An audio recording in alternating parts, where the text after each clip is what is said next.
Voilà, s'il vous plaît. Bon, maintenant, ce que je peux vous dire,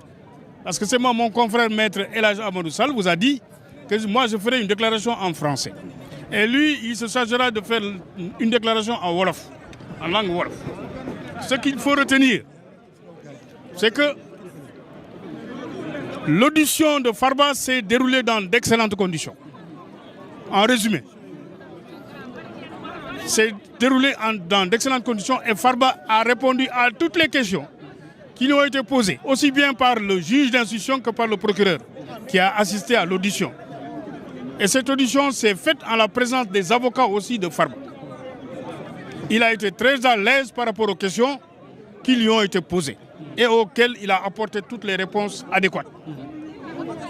Et il est même arrivé, malgré son état de santé fragile, que le juge lui accordait de temps en temps une pause parce qu'il avait du mal à respirer difficilement et il lui accordait une pause pour prendre ses médicaments. Et malgré tout, il a tenu à être entendu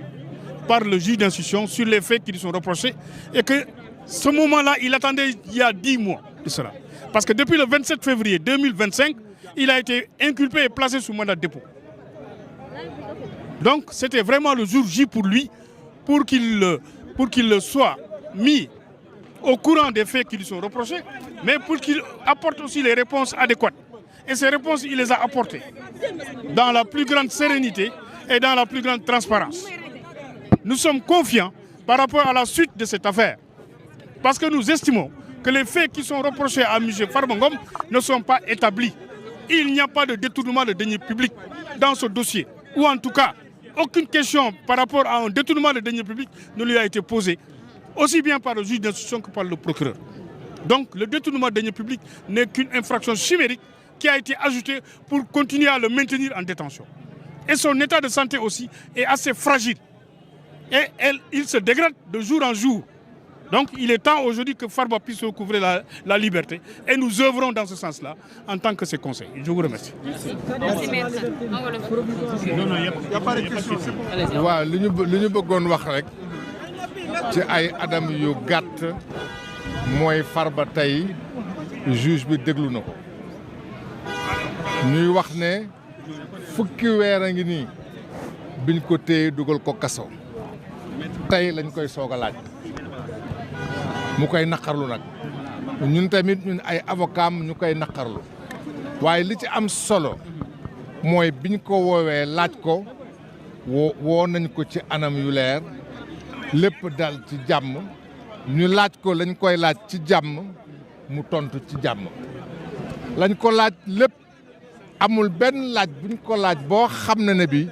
ëndiwul tontu boo xam ne bi tontu bi amul lenn luñ ciy teg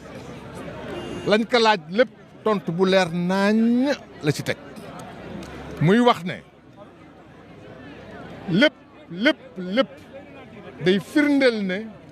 amul lenn tey loo xam ne bi mën nañ ko gàll ci ndoddam lu war a mën a tax ñu atte ko wala ñu gardewaat ko ci kaso ñuy wax benn lañ noon ne dafa luubal alal boo xam réew mi moo ko moom laaj nañ ko ba mu jeex ñaari waxtu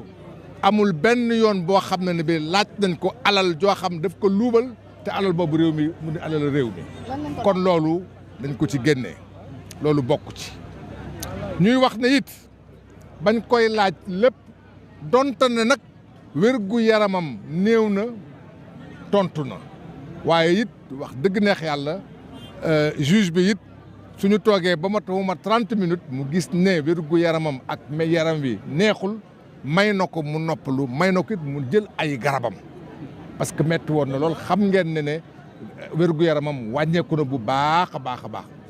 te lépp lu muy gën a toog ci biir kaso bi muy gën a wàññeeku ndaxte fajuwul tey jii moom amul sax sikk sàkk ne que wérul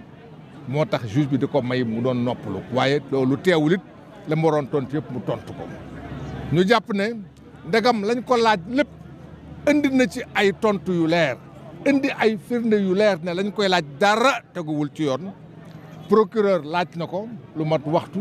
président bi juge bi laaj na ko lu mat waxtu ay tontu yu mu tontu yu leer naññ la ñu jàpp ne que ci yooyu condition jot na nag ndagam laaj nañ ko tontu na tontu yu leer na ñu mën ko bàyyi négandiku pour que mu mën a faju ji ci lépp jaar ci yoon fi ñu nekk ni daal loolu mooy li nga xam bëggoon nañ ko ci wax li ci des li ci kanam rawute ay bët merci. Merci beaucoup pour